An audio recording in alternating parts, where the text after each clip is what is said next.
Bonjour la Guadeloupe, je pense que nous sommes connectés. Donc, ma canal musique agriculture, comme chaque semaine, arrive une vraie autre, vous savez qui a passé en pays là, et vous dites effectivement le pourquoi des choses en règle générale. Donc, nous avons déjà un grand Kimbérède pour l'île Sœur, la Martinique, puisque très souvent, ils vont approcher moi, ça va dire, allez, on parle pour une petite force par la Martinique, bien bonjour, pas de souci. Nous avons commencé les autres bien, nous aussi en Guadeloupe bien. Nous avons fonctionné, nous aussi nous avons fonctionné. Et donc, aussi, on grand Kimbérède aussi pour les îles, hein, Marie-Galante, Désirade-des-Saintes, les îles du Nord, hein, Saint-Barthélemy, Ravion Force aussi pour Christian Mo, qui sont super pianistes. En Belgique, arrêtez de dire ça. Au Grand Kimbérède aussi pour Danilo. Danilo, eh bien, c'est l'un des animateurs de canal qui a passé un petit moment difficile.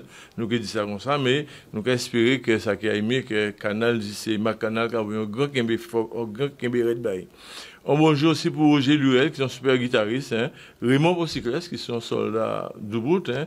Elodie Giraud aussi, grande danseuse devant l'Éternel. Et bien évidemment, nous allons profiter pour recevoir des métamanios. On a dit ça parce que, en tout cas, dit là, on a dit, mais nous fort.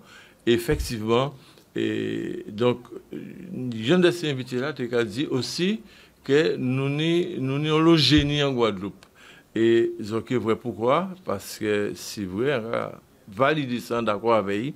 Et en ce sens-là, ça, on a dit tout simplement bienvenue à ces invités. Donc, on va commencer par Karine Coquin. Karine, comment vas-tu? Bienvenue, Karine. Qui nouvelle là? Bonjour tout le monde, bonjour toute la Guadeloupe. Je vais très bien, merci. Voilà, merci de m'avoir invité, Alain. Ben voilà, tu sais que l'antenne de Canal reste ouverte, hein, pour tout le monde qui a fait un bitin, qui a essayé pour tout le monde pour le pays là. Alors nous avons aussi un invité Déti Carvigan, Déti qui est la directrice générale de Déti comme art et qui explique nous que ça y est avec tous les projets qu'elle a déjà initiés et tout ça qu'elle continue à faire. Bienvenue Déti à cette émission Mac Canal. Hein. Bonjour Alain, merci également de l'invitation. J'étais vraiment honorée d'avoir eu cet appel pour pouvoir participer à l'émission et expliquer et puis présenter également un peu le concept parcours d'art spécifiquement pour ma venue dans l'émission. Et on parlera aussi un peu de musique pour le musicologue que j'ai découvert une fois arrivé à l'antenne. Merci à toi. En fait, tu sais que la vie, c'est ça. La vie, lorsqu'on s'engage, eh bien, on avance naturellement en s'engageant. Vous êtes d'accord là-dessus? Puisque c'est casote, hein? OK? Alors, Karine, alors tu es communicante, hein? C'est-à-dire tu as refusé un petit terme de communication. Tu es communicante. Oui. Alors, depuis la dernière fois que je t'ai reçu avec ton colistier Issa, qui justement quand travaille aussi miel, hein, parce qu'on avait fait une présentation de miel de différents types avec des fleurs, de saveurs, etc. Ouais. Nous disons une bonne dégustation aussi. Et après, j'ai ça, goulin bouchant toujours. Donc, c'est bien. Alors, mais aujourd'hui, tu es en tant que communicante. Et donc, explique-nous un peu, comment ça va nous expliquer un peu tes responsabilités en tant que communicante, ce que tu fais, etc. Voilà. Eh bien, d'abord, j'ai une entreprise de communication qui accompagne les entrepreneurs depuis déjà plus de 20 ans dans leur communication, donc de A à Z, depuis la conception du message, des visuels, jusqu'à leur diffusion sur tous les supports, autant offline qu'online. Pour parler français, on va dire les supports papier, les supports traditionnels comme les supports digitaux. Donc, je fais autant dans la conception de sites internet que le community management, donc à savoir la gestion des communautés en ligne, l'animation des communautés en ligne. Le but étant bien évidemment de permettre à l'entrepreneur et à l'entreprise de mettre en avant son produit et ses services et de les valoriser et puis d'augmenter sa visibilité pour avoir plus de clients. Voilà. Alors, depuis quand tu as commencé cette expérience? Alors, cette expérience, et c'est marrant qu'on soit ici avec une experte des arts, tu vas voir, voilà, tu vas voir qu'il n'y a vraiment pas de hasard, a débuté dès mon jeune âge, après mon parcours artistique, parce que j'ai suivi un parcours artistique. Depuis mon tout jeune âge, c'est les arts, c'est peindre, c'est, voilà, moi j'étais très dans le visuel, la conception artistique. Et c'est une fois arrivée à l'université que j'ai dû faire un choix. C'est soit je devenais artiste peintre, mais comme je lui expliquais justement, dans notre inconscient collectif, l'art c'est pas un métier. Donc j'ai certainement été très influencée par le fait qu'on me dise mais comment tu vas manger, que finalement je me suis orientée vers la communication graphique, voilà. Donc les arts graphiques et techniques, puisque la communication finalement découle de la maîtrise des arts graphiques et techniques. Et c'est ainsi que, au fur et à mesure, je me suis perfectionnée après mon DNAT, mon diplôme national d'art technique, vers tout ce qui est digital. Donc j'ai fait une formation, j'ai suivi une formation en intégration et développement web. Et ensuite, tout ce qui est community management, maintenant, c'est imposé à moi. Lorsque Facebook est apparu, puisque Facebook Rivet Simouin, et en fait, j'ai toujours été dans l'urgence d'être à la page. Voilà, j'ai toujours été dans cette urgence et voyant qu'en fait le digital se développait, l'internet se développait à grands pas, je me suis dit ouais, j'ai un diplôme graphique juste, qu'est-ce que je vais faire de ça? Je vais vite être obsolète quoi. Donc je me suis perfectionnée dans tout ce qui est digital, j'ai commencé à accompagner les entreprises dans leur visibilité sur les réseaux sociaux et c'est venu à moi, je ne l'ai même pas choisi puisque dans ma manière de communiquer sur les réseaux sociaux, dans mon écriture sur les réseaux sociaux, donc adapté aussi à la vente, ce qu'on appelle aujourd'hui copywriting, les gens m'ont reconnu quoi. J'ai été reconnue pour mes compétences et c'est ainsi qu'en fait j'ai eu des commandes en community management sans être community manager au début. Voilà, et c'est ainsi que, au fur et à mesure, bien, j'ai commencé à dispenser mes services. Je me suis formée aussi de ce côté-là, et aujourd'hui, j'ai décidé, puisque j'ai aussi fait de la formation en communication dans les centres de formation, donc j'ai décidé là de lancer mon événement, un séminaire de formation à l'endroit de nos entrepreneurs, parce que j'ai constaté qu'il y a un réel besoin. Et ce besoin, comment vous dire, il ne concerne pas que la communication. Ça concerne aussi, là je vais bien sûr faire une digression, ça concerne l'estime de soi. Parce qu'aujourd'hui, l'entrepreneur guadeloupéen, il vit une grande difficulté, à savoir que dans l'évolution de la technologie qu'on connaît, il a été lésé. D'accord, il est lésé, il est complètement lésé. Je vois beaucoup de personnes qui ont bien envie de communiquer, qui ont des super produits, des services, mais vraiment à tomber par terre. Quand on parlait de génie, je vous dis franchement, tous les jours, dès que je rencontre un entrepreneur, il me bluffe par sa résilience déjà, sa capacité de se développer en terre hostile. C'est comme ça que j'aime bien le dire. Pourquoi? Parce que les choses ne sont pas forcément mises en place pour qu'ils se développent facilement. Donc, vivre et entreprendre en Guadeloupe, pour moi, c'est un choix politique déjà, mais c'est aussi un choix militant. Qui vient avec toutes les difficultés qu'il y a. Et au milieu de ce contexte-là, l'entrepreneur, il est lésé parce que tout avance très vite.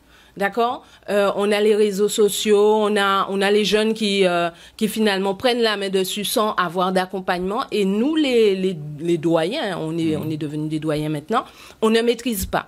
Donc moi je suis là pour accompagner ces chefs d'entreprise-là, puisque ils se retrouvent un petit peu bloqués par rapport à ça et complexés, puisque passer maintenant au-delà passer devant l'écran finalement devient un stress pour eux. Ça devient un stress. Comment je vais faire alors que on est face à des génies Je sais pas, moi je vais vous parler de ce jeune que j'ai un peu mis en avant sur les réseaux sociaux, et puis ça avait vraiment ça avait fait un tollé. Bon, les gens ont beaucoup apprécié. Ce jeune, il vend des jus locaux avec son parrain, il les fait avec son parrain, mais ces jus sont excellents. Ces jus sont excellents. Il y a moult entreprises qui font des jus locaux ici en Guadeloupe. Mais lui, son jus local, si je vous dis qu'il est excellent, et tous ceux que j'ai amenés vers lui et qui ont goûté, ils sont unanimement d'accord avec cela. Mais le garçon est d'une humilité incroyable. C'est pas lui qui ira faire sa communication et dire oui, mes jus locaux sont excellents. Vous voyez? Donc, il a besoin de porte-parole, et bien souvent, comment dire, je trouve que les porte-paroles ne portent pas la voix aussi bien qu'il le faudrait. Donc, mon accompagnement vise à motiver les entrepreneurs à prendre la parole sur leurs produits et leurs services, à utiliser finalement les outils simples qui sont à leur disposition, un téléphone, un ordinateur portable, avec vraiment des outils accessibles et en un temps limité, qui respectent le temps dont ils disposent, réussir à communiquer et à nous donner l'essentiel pour que leur public soit au courant qu'ils existent. Alors, j'ai presque envie de dire en fait que ta vision, c'est du bon, c'est du beau, et en fait, comme ça c'est du puissant. J'ai presque envie de dire ça. Mais alors, concernant ta démarche, je dirais, caraïbienne, parce que tu t'es aussi investi un peu dans je dirais, dans cet espace. Oui, tout à fait. Comment ça se passe? Est-ce que les contacts... voilà, alors... Tu as su fusionner ça? Alors, pour tout dire, donc c'est là où je vais encore rejoindre Déti. Oui. Je suis présidente d'une association qui s'appelle Île Lumière, et dont l'objet, enfin la baseline, on va dire, l'accroche est Caraïbes, réseau, promo et développement. Ouais. D'accord? Donc, l'objet de cette association est de mettre en avant le génie guadeloupéen, les atouts et forces vives des îles de la Caraïbe. Donc, dans tous les domaines, autant artistique, autant, comment dire, dans le culinaire, l'art culinaire, les habits, dans tous les domaines. Donc, à travers cette association-là, j'ai commencé à mettre en place un réseautage. En parlant déjà petit à petit comme ça à mes clients qui ont voulu volontiers se rajouter à ce réseau, et ce réseau se renforce au fur et à mesure pour pouvoir justement faire un réseau d'entrepreneurs forts, parce que selon moi c'est la clé. On entend souvent dire que Guadeloupéens ou pas solidaires, c'est totalement faux. Ouais. C'est totalement faux. Moi en pas connaître pep qui pi solidaire qui ça là. Après, j'ai dit, on pas connaître tellement d'autres peuples, et puis en même temps, je suis chauvine bien comme une Guadeloupéenne, d'accord? Mais, mais pour moi, nous ne pouvons pas répéter des bitins qui ne peuvent pas servir nous. Tu vois, dire qu'on n'est pas solidaire, c'est faux. Quand vraiment on a besoin de soutien, on trouve des gens. Et j'entends beaucoup dire que, comment dire, on n'est pas organisé. Alors peut-être que ce qui nous manque, c'est de nous organiser davantage. D'accord? Et je dis bien peut-être parce que, comme je te dis, de tout ce que je vois et de tous les entrepreneurs que j'ai rencontrés, je vois que des gens qui sont super bien organisés. Des gens avec une vision incroyable, une vision de génie, et je pèse mes mots, d'accord? Même dans la gestion, le montage de dossiers, on connaît de génie tout partout, tu vois? Et pour moi, si tu veux, ce qui manque, de mon point de vue maintenant, c'est le lien. Donc, cette association vient comme un liant, et c'est en fédérant tout ça, les compétences déjà développées au niveau associatif et mes compétences en communication, que je viens fusionner pour faire un séminaire de formation avec réseautage. On parle de ce séminaire, puisque c'est pour bientôt. Oui. Et nous qui venons dire des mots, c'est ça. Oui. Alors, le parcours, Déti comme A des petits carvigans. Alors, tu vas nous expliquer, hein, tu as tout ton temps, ok, pour nous décortiquer vraiment ce concept, hein, qui est le parcours d'Arbi. Parce que j'ai pu constater que il y a une, je dirais, une fusion probablement entre la Guadeloupe et le monde par rapport au parcours que tu t'es donné ou que vous êtes donné avec ton associé ou ton conjoint et autres. Alors, parle-nous un peu de ce parcours d'art, d'Eti comme art. Merci beaucoup pour ce temps de parole et vraiment cette opportunité inouïe de pouvoir présenter mon concept. Alors, je vais un petit peu raconter la jeunesse. Je pense que c'est important pour bien cerner. Je suis avant tout une passionnée d'art contemporain, une passionnée d'art musical et une passionnée des choses de l'art visuel et de l'art de façon globale. Alors, il y a quelques années, hein, ça remonte déjà à 2015, je faisais partie d'une association qui s'appelait Majala, moi aussi j'aime l'art. Donc, on avait fait pas mal de projets. Donc, l'association était dirigée par Thierry Allais. Donc, on était une petite équipe. On a pu mener pas mal de projets, dont un qui me tenait beaucoup à cœur, Semaine de l'art dans les écoles. Nous organisions des expositions à la galerie TNT. Et ma passion pour l'art n'a fait que grandir avec le temps. Puis, en 2019, j'ai monté ma propre association d'Eti Art. Et avec les membres de mon association, on a continué à proposer des ateliers et à faire des événements autour de l'art et de la culture en Guadeloupe, tant avec les aînés, tant avec les enfants. Et puis, je me suis un petit peu, mon parcours professionnel a évolué et j'ai monté une société qui est une société de publicité, marketing et communication. Et au sein de cette société, j'ai eu comme leitmotiv d'accompagner nos artistes locaux, que ça soit dans l'art contemporain, que ça soit dans l'art musical, où j'ai organisé pas mal de petits événements avec ces groupes d'artistes, tant pour des concerts, tant pour leur communication responsive et corporate, que ça soit aussi pour leur visibilité, un peu de management également, mais je les ai accompagnés en tout cas à se développer.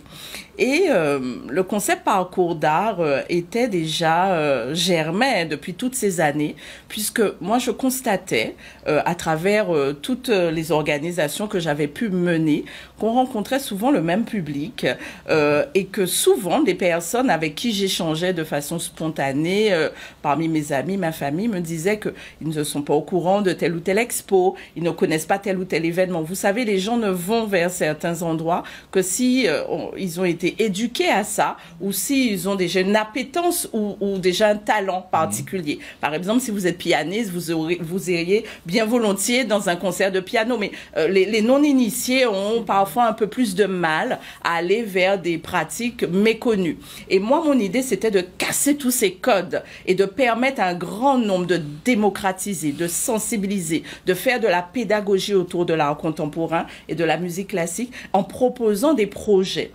Donc, il y a quelques années, hein, donc on avait fait un premier circuit, c'était en mars 2018 et ça a été vraiment pour moi une révélation. J'étais partie à New York, alors c'était pas ma première fois à New York, mais c'était mon premier voyage artistique. Donc j'ai vu l'une des plus grandes foires au monde, Armory Show. On avait fait Clio Art Fair pour l'Art Fair New York, mais lorsque je me suis rendue à la foire, j'étais impressionnée. D'autant plus que c'est une foire qui, quelques années avant, vous savez, l'Amérique a connu la ségrégation, elle était inaccessible pour les Noirs. Et donc, elle était réservée à une forme d'élite. Et lorsque je me suis rendue, j'étais avec Christiane Baptiste, mamie Thiban, elle se reconnaîtra. Je lui fais également cet hommage. Elle pourra témoigner de ce que je vous relate. Moi, j'ai trouvé tout grandiose puisque je n'avais jamais vu d'espace. L'espace déjà de réception, on est sur une typographie de 480-500 galeries. Vous imaginez, et au sein de chaque galerie, vous avez plusieurs artistes. Donc, ce sont des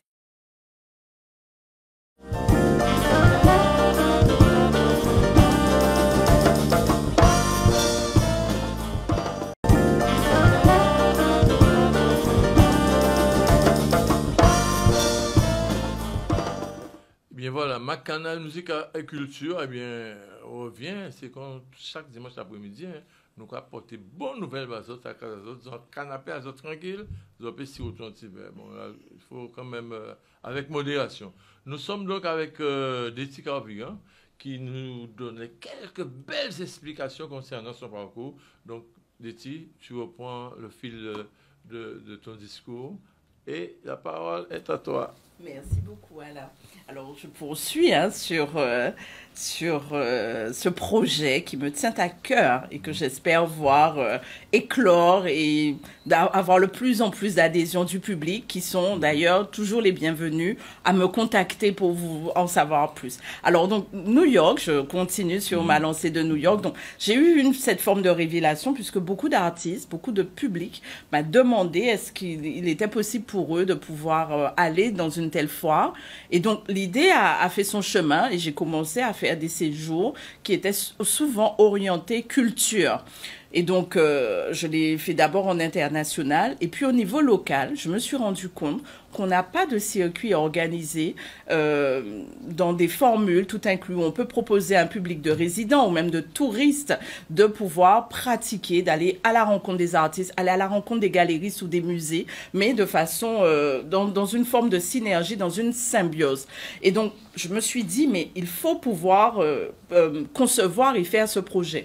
Partout dans le monde, vous avez des arty tours. Je reviens de New York, vous avez des tours qui sont organisés par soit des tours opérateurs, soit des grosses sociétés. Et je me suis dit, on pourrait s'en inspirer et proposer dans une formule tout inclus, donc le transport, la collation, le repas, la visite de plusieurs lieux d'art et d'intérêt de culture. Généralement, on va dans les lieux où il y a des expositions les plus pertinentes du moment et offrir au public une autre visibilité de la Guadeloupe. Comme je l'expliquais à Madame Coquin et à vous-même, Alain, souvent les touristes, puisque au préalable pour la Guadeloupe, je voulais vraiment sensibiliser puisque lorsque je vais à l'étranger, les gens ne savent même pas qu'on a parfois des talents locaux. Alors, certains artistes guadeloupéens exposent à l'étranger, on en voit de plus en plus et je trouve ça très bien. On a eu des artistes qui ont remporté des prix, qui sont, voilà, et je trouve ça excellent. Mais moi, lorsque je parle de façon spontanée, il y a une vraie méconnaissance sur la richesse et tout l'apport culturel de notre île. Et il était important pour moi, pas dans certaines instances vraiment déterminées, mais de vraiment décloisonner. Moi, je veux vraiment ouvrir l'art. Pour moi, l'art doit être accessible à tous. Et l'idée, c'était de dire au public, que même les touristes qui sont de passage, développer une forme de tourisme de l'art, y compris avec les résidents, et favoriser cet engouement, cet appétit pour l'art. Lorsque je me rends dans des pays à l'étranger, j'étais à Agrigent, on a été à Paris, j'ai fait l'Italie, Berlin, New York, Miami, on voit des files d'attente devant les lieux d'art et d'intérêt. Ouais. J'étais au Met au mois de mai 2024, c'était 1h30 de file d'attente. J'étais à Agrigent, qui est une île de la Sicile, et vraiment, il faut vouloir se déplacer, puisqu'il y a beaucoup de trajets. Ce sont des pays où il faut prendre plusieurs transports. Il y avait 4 heures de file d'attente et je ne vois pas cet engouement pour nos musées. Le MAC, le MUSAC, nos galeries. On a énormément de galeries qui proposent nos artistes locaux. On a des artistes qui font vraiment des choses exceptionnelles avec des matériaux locaux, avec nos spécificités locales, qui racontent l'histoire de notre île, qui racontent aussi leur propre histoire, qui parfois aussi ont fait des études d'art. Et je trouve ça dommage de voir que les gens parfois n'y vont pas par méconnaissance. En tout cas, le public que j'approche me dit qu'ils n'étaient pas au courant, ou ils vont parce que ils vont par affinité. Ils se rendent dans une expo, dans un vernissage, parce que c'est quelqu'un qu'ils connaissent, et pas parce que c'est spontané que on a développé cet automatisme. Lorsque vous allez en France, puisqu'on est quand même un département français, vous avez le pass culture qui est très usité par les jeunes. Les jeunes, ils se déplacent, ils consomment art. Et je trouve qu'en Guadeloupe, on commence tout doucement, et j'aurais aimé que ce mécanisme devienne beaucoup plus évident. Donc, d'où mes projets dans les écoles et d'où mon parcours d'art. Mon parcours d'art, donc, s'adresse à tout type de public à partir de 15 ans, puisqu'il faut quand même une forme d'autonomie pour pouvoir visiter en toute symbiose, en présence d'une personnalité du monde de l'art. Donc, précédemment, nous étions accompagnés d'une critique d'art Aujourd'hui, dans la nouvelle formule de parcours d'art, nous faisons intervenir que ce soit des artistes ou des personnes du monde de l'art. Pour le prochain circuit qui aura lieu jeudi 25, nous serons en présence de Lucie Mba, qui est une doctorante en histoire de l'art, qui a exercé au musée Quai Branly à Paris, donc le musée Jacques Chirac, et qui a fait beaucoup de recherches sur l'art contemporain africain à l'échelle mondiale. Et donc, ça sera vraiment un apport très riche pour le public. L'idée, c'est qu'en fin de journée, une fois qu'on a visité nos lieux d'art, on puisse organiser un talk, discuter, échanger. Vous savez, lorsqu'on fait une exposition, nous n'avons pas le même regard sur l'art. Nous n'avons pas la même vision, ni même la sensibilité. Il ne s'agit pas de dire cette œuvre est belle ou je n'aime pas, mais pouvoir aller plus loin et foisonner les idées. Et c'est ça, c'est en faisant cette pédagogie, cette approche qui pour moi est plus immersive, qui est plus intuitive et inclusive, parce qu'on est vraiment en étroite, elle est beaucoup plus intimiste avec le public. Nous sommes un maximum de 33 personnes lors des circuits. L'idée est de nourrir justement cette symbiose et de pouvoir échanger et nourrir la passion pour l'art, puisqu'on n'aura pas de consommateurs d'art, ni même de personnes qui iront visiter les expos, si on n'a pas développé cette espèce de passion, ce goût pour l'art. D'accord, mais voilà. en fait, à quoi s'attendre concernant le parcours d'art de Guadeloupe?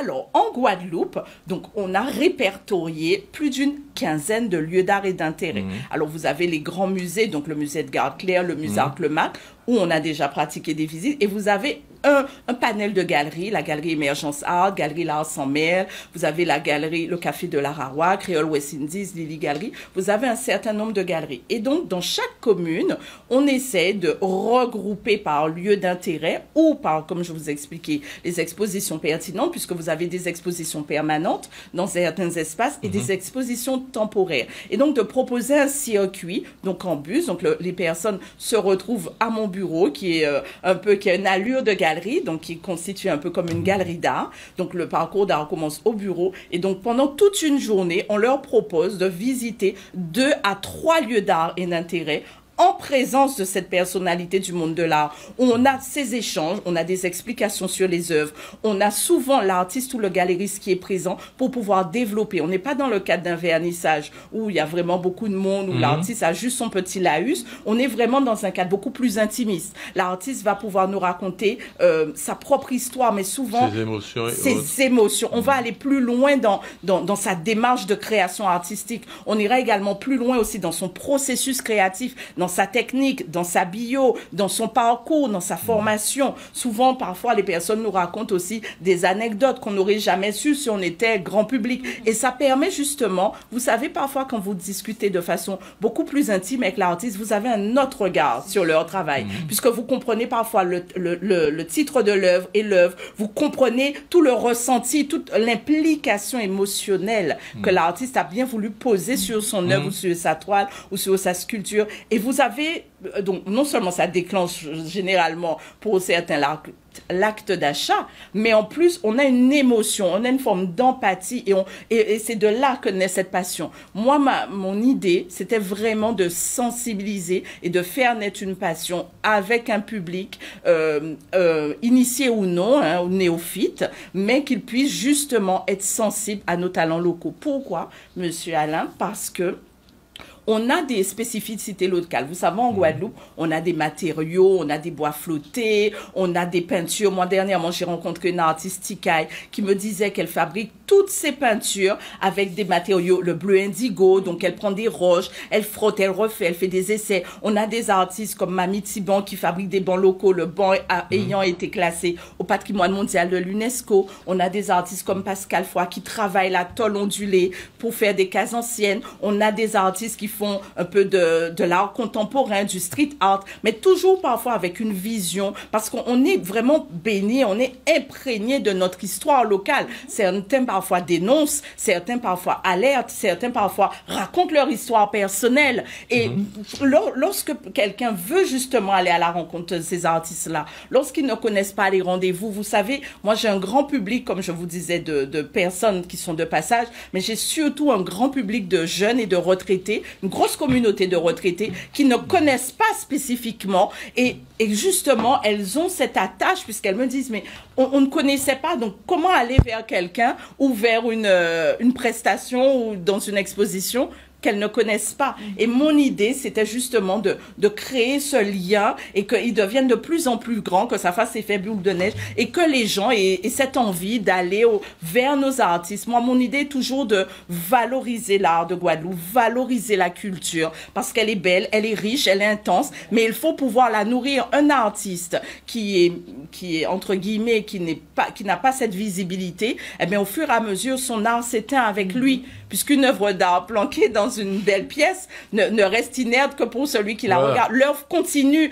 La vie de l'œuvre se fait aussi avec le public, avec les personnes qui donnent vie à cet art et qui justement l'alimentent. Mais si on n'a pas ce public qui va au-devant des artistes, eh bien, je pense que les choses parfois s'éteignent. On voit des artistes parfois qui sont découragés, certains qui se disent, bon, ben, je n'ai pas vendu, bon, ben, je mets une pause à ma carrière. Eh bien, moi, l'idée, c'est de leur dire, n'arrêtez pas, on vient vers vous. On va aussi, à partir de septembre, on va encore densifier le concept. L'idée est de toujours lui donner encore plus de contours, d'aller plus loin. C'est vrai que je faisais beaucoup de talk avec les artistes avant. L'idée, c'est de reprendre un peu ces échanges, d'aller aussi dans les ateliers d'artistes, voir comment ils travaillent, quelles sont leurs histoires, et justement sensibiliser ce public toujours plus nombreux à la question de l'art en Guadeloupe. Tout à fait. Voilà. Mais c'est tellement bien expliqué, Oui. c'est tellement... Merci. On sent, c'est Je suis passionnée, d'autant plus que le circuit de la semaine prochaine, pour faire un petit laïus sur le circuit, il sera vraiment riche. On sera sur la commune de Saint-François, qui est par essence une belle commune, quand bien même elle a connu des remous politiques, mais ça reste une très belle commune de Guadeloupe. Toutes les communes sont belles, mais on a certaines qui sont plus valorisées, en tout cas pour la culture locale. Nous irons visiter 3 galeries. La galerie Créole West Indies, en présence de Vincent Nicodi, où il a tout un panel d'artistes. Il y a plus de 40 artistes exposants. Donc, on a des œuvres hors les murs. Donc, il a fait des happenings avec Yessou, Rudigmar Croclore. Il a une exposition temporaire qui retrace plusieurs années d'histoire de la Guadeloupe et plus d'une quarantaine d'artistes in situ. Donc, on a Amy Gutiérrez, on a Yagor Yao, nous aurons Thierry Allé, nous aurons Cisco Ndombe et bien d'autres. Nous irons par la suite à Lily Galerie. Cette petite galerie est tenue par Amandine Hugier, une artiste pour laquelle j'ai eu un coup de cœur lorsqu'elle avait fait son exposition Alcove à la galerie TNT. C'était une très belle exposition. Elle a fait une belle expo également il y a un mois au Café de l'Araouac. Donc elle a un brassage un peu au sein de la galerie actuellement de ces 2 expositions, donc Alcove et Artère, avec d'autres choses. Donc le public découvrira donc au sein de sa galerie, qui est l'ancienne maison de sa grand-mère, donc dans cette petite galerie tout au bout de Saint-François.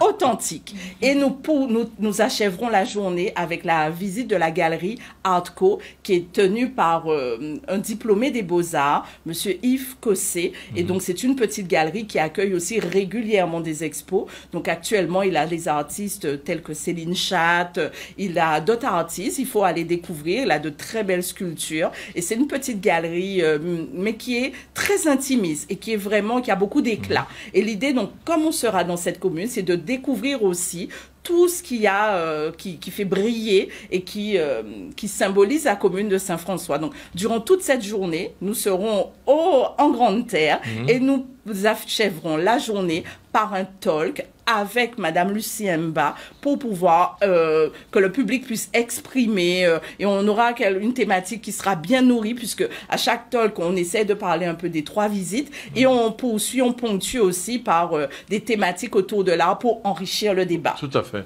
Alors, je profite d'ailleurs pour faire envoyer un grand Kimbéré pour Chadru, qui c'est un artiste peintre. Il y a aussi Goudi, ce sont des gens que j'ai eu l'occasion d'inviter ici, Alain Joséphine, et bien d'autres. Alors, sinon, là, on peut probablement oublier. Mais il faut poursuivre. Il faut poursuivre certains. Moi, lorsque je parle avec certains artistes, ils ont la sensation qu'on met souvent les mêmes artistes à l'honneur. Et ça serait bien que, justement, que vous souteniez par ces modes d'intervention, les artistes, les galéristes, leur donner ce temps de parole pour que chacun puisse exprimer aussi leur perception de l'art. Moi, j'ai la mienne et j'ai envie de voir qu'elle germe et puis de l'emmener au-delà de la Guadeloupe, puisque l'idée, moi, je vais à l'étranger pour porter l'art de Guadeloupe. Je reviens avec tout cet enrichissement que je continue à propager en local, parce que ça, c'est ma vision des choses. J'aime pouvoir m'étendre, mais chacun a sa propre vision et son propre projet. Et donc, pour aussi soutenir, ça serait bien de poursuivre cette action. Oui, mais nous sommes là pour ça. Macanal, musique agriculture, c'est ça. C'est l'objectif, c'est ça. D'ailleurs, je salue aussi Gilbert Coco, hein, qui a sorti un opus très, très, très, très agréable à écouter, à découvrir. Donc, il suffit d'aller sur sa page et vous aurez les indications. Je profite aussi pour saluer Brigitte Salbert, qui est une écrivaine du côté de Petit-Bourg, qui a fait un bouquin qui s'appelle L'appel du sol. Et je vous invite aussi à découvrir ce bouquin-là. Aussi José Maclière, qui est un patriarche, hein, de tout ce qu'on pourrait appeler la musique moderne, Gouka, Cafusion et autres, hein, parce qu'il a été l'un des premiers à s'investir dans ce style avec l'équipe de l'époque. Hein. Il y avait déjà Gilbert Coco, il y avait aussi d'autres musiciens, on va pas les citer, on peut citer tout le monde, mais pour aller dans ton sens, Déti, il faut effectivement avoir une pensée pour tout un chacun. Alors, Karine, en termes de communication, avec toutes ces énergies, avec ce potentiel, est-ce que ça te donne des idées nouvelles peut-être, ou suffisamment de force pour pouvoir persévérer, mais surtout continuer à communiquer encore davantage, tout en sachant qu'il y a quelque chose de prévu en ce qui te concerne? Oui, oui, bien sûr, mais lorsque j'entends tout ce qui se fait dans le domaine de l'art, je vois bien, et elle conforte un petit peu, enfin, elle conforte mais carrément mon projet et mes intentions, sur l'idée que les artistes et les entrepreneurs, plus largement, ont besoin d'un accompagnement, ont besoin de visibilité, ont besoin d'un rapprochement avec leur cible. Donc oui, totalement. Il y a des similitudes? Ah oui, il y en a, tout à fait. Alors moi, c'est vrai que j'ai une appétence pour le domaine de l'art, comme j'expliquais. Mais parler de mon conjoint qui est co-organisateur des parcours d'art. Bon, par rapport à sa profession, il ne peut pas toujours se déclamer ainsi. En tout cas, lorsqu'on fait nos parcours d'art à l'étranger, nous sommes co-organisateurs du projet, en tout cas pour les circuits d'art internationaux. Mais j'ai eu, en tout cas, la chance et l'opportunité de pouvoir valoriser la musique classique également. Et donc, toutes ces formes d'art méritent d'être mis en lumière, d'être mis en exergue. Et les artistes sont demandeurs. Ils sont demandeurs puisque très souvent, la visibilité était reléguée au second plan. Il faut savoir que l'artiste, que ça soit en art contemporain, alors maintenant en art contemporain, il commence à se structurer, mais dans le domaine musical en Guadeloupe, on n'y est pas encore. J'ai eu à accompagner donc mon conjoint Stéphane Dinaro, qui est violoniste semi-professionnel. On a eu l'opportunité d'organiser des concerts en Guadeloupe, à New York, et pas mal de petites prestations. Mais ce sont des artistes qui restent encore pas assez structurés par rapport à tout ce qu'il propose. J'ai vu des binômes qu'il a formés, mais les personnes en fait ne sont pas encore assez non. Donc, autonome peut-être? Non, c'est pas en termes d'autonomie. En fait, ce que je voulais exprimer, c'est qu'elles se concentrent sur leur art, sur leur jeu d'artiste, sur leurs prestations, et elles n'arrivent pas à dupliquer, puisque il y a ces fautes de moyens. Souvent, enfin, la question récurrente, c'est les moyens pour pouvoir faire un site, alimenter une page. Est-ce que vous êtes quelquefois accompagné par les instances institutionnelles? La DAC existe, hein? Alors, c'est très... moi, j'ai eu, vous savez, je le dis à titre personnel, même quand on veut convier, c'est très compliqué. On a la sensation, en tout cas moi, et j'ai eu parfois à être découragée dans mes envolées, on n'est pas toujours accompagné comme on le souhaite. J'ai fait un projet musical avec les élèves, on a voulu faire intervenir les instances, elles ont toutes décliné l'invitation. Malheureusement, donc pour le domaine musical, j'ai trouvé que, en tout cas pour la musique classique, je ne parle pas d'autres types, on parlait tout à l'heure des festivals, d'autres types de musique, ils le sont certainement, en tout cas pour la musique classique, pour les personnes que j'ai accompagnées jusqu'à maintenant, elles n'ont pas été accompagnées, en tout cas pour poursuivre et aller plus loin, puisqu'on a aussi des personnes qui veulent distiller, qui veulent enseigner, qui veulent continuer, et elles cherchent.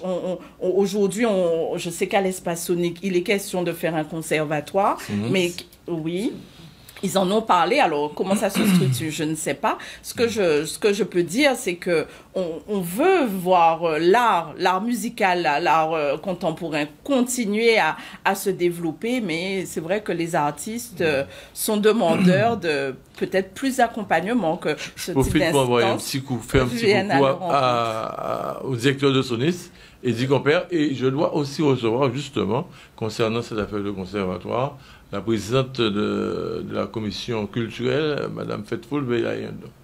Donc, vous aurez peut-être alors Francesca, autant pour moi. C'est très très bien. Alors je ne connais pas, je parle de choses que j'ai lues, je ne connais pas l'intégralité du projet qui leur incombe.